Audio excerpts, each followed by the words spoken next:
rain came down in sheets, pounding against the windows of our car as if trying to break through and drown us all in its relentless fury. We were supposed to be spending the night in Cork before heading back to Dublin the next day. But as the storm grew more intense, the roads became impassable. We had no choice but to find shelter. The Maldron Hotel stood like a monolith in the storm, its facade barely visible through the torrent of rain. The neon sign flickered weakly, casting an eerie glow over the parking lot as we pulled in. I could feel a strange unease settling over me, but I brushed it off as just the result of a long day of travel. There were 5 of us in total: myself, Chris, Mandy, Jack, and Angelina. Angelina was the reason we'd taken this trip in the first place. Diagnosed with a rare illness that had left her wheelchair-bound, we wanted to give her a change of scenery, a break from the hospital visits and the constant worry. But as we rolled her wheelchair through the front doors of the Maldron, I couldn't shake the feeling that we'd made a terrible mistake. The lobby was deserted, save for a lone receptionist who looked up from behind the desk as we entered. His eyes were hollow, his smile forced, as if the very act of greeting us pained him. "Welcome to the Maldron," he said, his voice flat. "How can I help you?" "We need a room," Chris said, stepping forward. "Something with enough space for a wheelchair." The receptionist hesitated, his eyes flicking over each of us as though measuring our worth. "I'm afraid we don't have any suites available," he finally said, his tone suggesting otherwise. "But you might want to try room 203. "Why?" Mandy asked, her brow furrowing. "What's so special about 203? He didn't answer. Instead, he slid a key across the counter, his fingers trembling slightly. "Enjoy your stay," he said, turning away before we could ask anything more. We exchanged uneasy glances but said nothing as we made our way to the elevator. The silence was oppressive, broken only by the soft hum of the elevator as it carried us to the second floor. I couldn't shake the feeling that we were being watched, though the hallway was empty when the doors opened with a ding. Room 203 was at the end of the hall, the number barely visible under a layer of dust. I noticed a faint, almost imperceptible chill as we approached the door, and the hair on the back of my neck stood on end. Chris unlocked the door and pushed it open, revealing a standard hotel room, at least at first glance. 2 double beds, a small desk, and a television mounted on the wall. But something was off. It was the smell, a faint, sickly sweet odor that lingered in the air like decaying flowers. I wrinkled my nose, but no one else seemed to notice. Angelina, always perceptive, glanced at me and gave a small nod as if to say she smelled it too. As we settled in, the rain continued to beat against the windows, a constant reminder of the storm raging outside. Chris and Jack started setting up a card game on the small table by the window, while Mandy helped Angelina get comfortable in bed. I sat on the edge of the other bed, staring at the television, though I wasn't really watching. Something was gnawing at the edge of my mind, a vague unease that refused to be ignored. It started small, a flicker of the lights barely noticeable at first. Then the temperature in the room seemed to drop, the air growing colder with each passing minute. Chris cursed under his breath as the lights flickered again, this time more pronounced. "What the hell is going on?" Jack muttered, looking around as if expecting to see an answer in the shadows. Angelina's voice broke the tension. "Did anyone hear that?" We all stopped, listening intently. At first there was nothing, just the sound of the rain and the distant rumble of thunder. But then faintly from somewhere down the hall we heard it, a soft, almost imperceptible whisper. It was like the voice was struggling to be heard, trying to push through the walls that separated us from whatever lay beyond. "Maybe it's just someone in another room," Mandy suggested, though her voice wavered with uncertainty. "There's something wrong with this place," Angelina whispered, her eyes wide with fear. "We shouldn't be here." Chris tried to reassure her, but I could see the doubt in his eyes. We all felt it, the growing sense of dread that hung in the air like a heavy fog. I couldn't shake the feeling that we were being watched, and that something was lurking just out of sight, waiting for the right moment to strike. We decided to check out the hallway, partly out of curiosity and partly to dispel the fear that had taken root in our minds. The corridor was empty, save for the flickering lights and the shadows that seemed to move just out of the corner of our eyes. But as we stood there, listening to the silence, a new sound emerged, the unmistakable creak of a door opening. It was coming from room 203. Slowly we turned to face the door.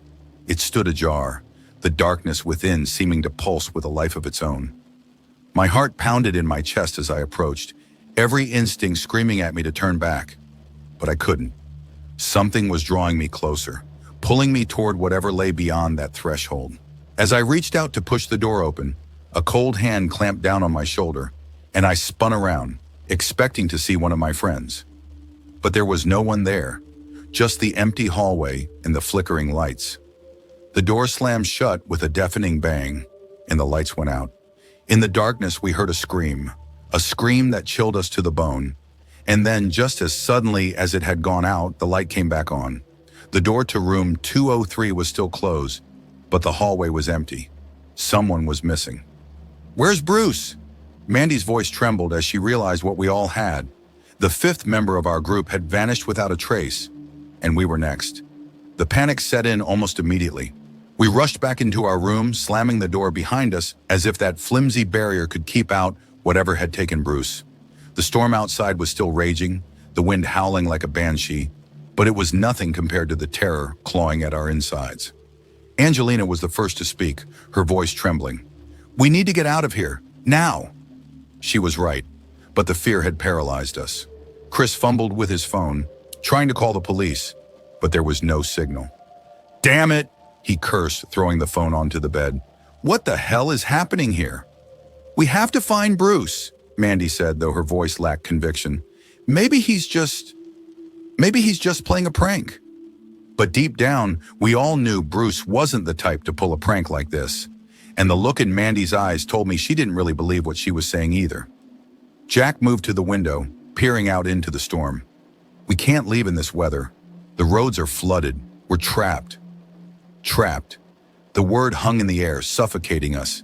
I could see the panic spreading, could feel it rising in myself, but I forced it down. We had to stay calm. We had to figure this out. Suddenly, Angelina gasped, her eyes wide with terror. "Did you see that?"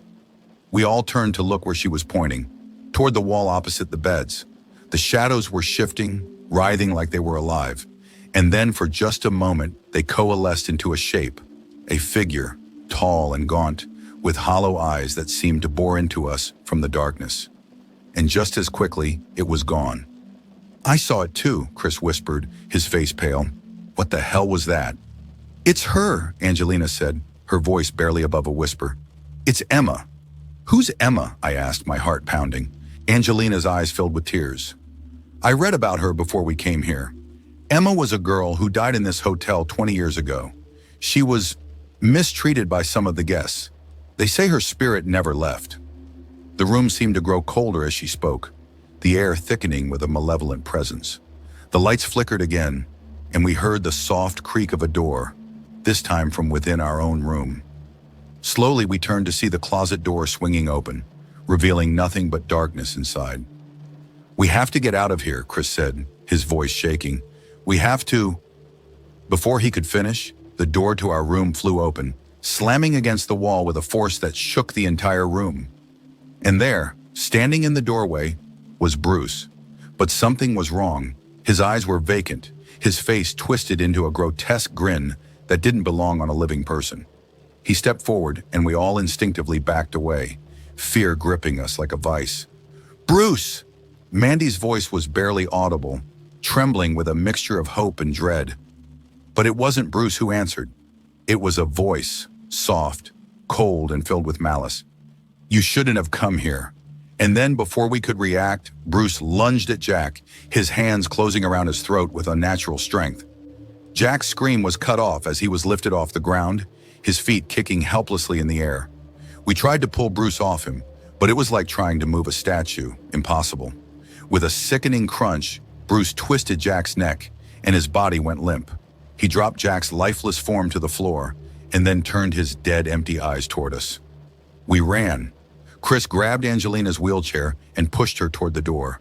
But as we reached the hallway, the lights went out again, plunging us into total darkness.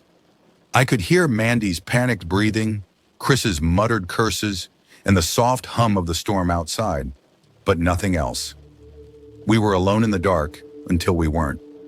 I felt a cold hand brush against my arm, and I recoiled, spinning around to face the darkness. "Who's there?" I whispered, my voice trembling. But there was no answer, just the sound of footsteps, soft, shuffling, getting closer and closer. I backed away, bumping into Chris, who was struggling to push Angelina's wheelchair through the narrow hallway. "We have to keep moving," he hissed, but there was no urgency in his voice, just a quiet, resigned terror. We made it to the staircase, but as we reached the first step, Mandy screamed, a high-pitched, blood-curdling scream that echoed through the empty halls. I turned just in time to see her being dragged back down the corridor by an unseen force, her fingers clawing at the carpet, leaving trails of blood as she was pulled into the darkness. "Mandy!" I screamed, but it was too late. She was gone. Chris and I exchanged a desperate look. "We have to get out of here," he said, his voice cracking. "We have to leave her." I wanted to argue, to insist we go back for her, but the terror was too overwhelming. We pushed forward, down the stairs, each step echoing in the empty stairwell. The walls seemed to close in around us, the air growing colder with every breath. As we reached the ground floor, we heard it, the soft, melodic humming of a lullaby coming from somewhere nearby. It was soothing, almost hypnotic, and for a moment I felt an inexplicable urge to follow it, to let it lead me into the darkness. But then I remembered the stories, the tales of Emma, the girl who had died in this hotel, and the vengeance she sought against those who had wronged her. And I knew that if we followed that sound, we would never leave this place alive. We reached the lobby, but the front doors were locked, chained shut with heavy rusted links. Panic surged through me as I pulled at them, but they wouldn't budge. We were trapped. And then, out of the corner of my eye, I saw her, a figure standing in the middle of the lobby, her white dress stained with blood, her hair hanging in tangled, matted strands over her face. She looked up, and for the first time, I saw her eyes, empty, hollow, filled with a rage that burned like a fire from beyond the grave. "Why?" she whispered, her voice echoing through the empty room. "Why did you come here?" Chris tried to shield Angelina, stepping between her and the ghostly figure. But it was no use. Emma moved toward us with a speed that defied logic, her form blurring as she crossed the room in an instant. She reached out, and Chris was thrown across the room as if he weighed nothing, his body crumpling against the wall with a sickening thud. I screamed, pushing Angelina's wheelchair backward, trying to get away, but there was nowhere to go. Emma's eyes locked onto mine, and I felt an icy grip close around my heart, freezing me in place. But then something changed. Angelina, who had been silent through it all, suddenly stood up. Her legs, which had been useless for months, now held her weight as she stepped in front of me, facing the ghost with a determination I had never seen before. "Leave us alone," she said, her voice strong and unwavering. "We didn't hurt you. We don't deserve this." Emma hesitated, her form flickering as if struggling to maintain its shape. For a moment I thought Angelina had gotten through to her, that maybe, just maybe, we could walk away from this nightmare. But then Emma's eyes darkened, and she screamed, a scream that shook the very walls of the hotel, sending cracks spider-webbing through the ceiling. The floor beneath us began to tremble, and I knew then that there would be no escape. With a final, desperate cry, I grabbed Angelina's hand and ran toward the back of the hotel, toward the kitchen, anywhere that might offer us a way out. But the walls were crumbling, the ceiling caving in, and as we reached the kitchen, the ground gave way beneath us. I fell into darkness, Angelina's hand slipping from mine as the world collapsed around us. And then, everything went still. I don't know how long I was unconscious. When I came to, I was lying on the cold, wet ground outside the hotel.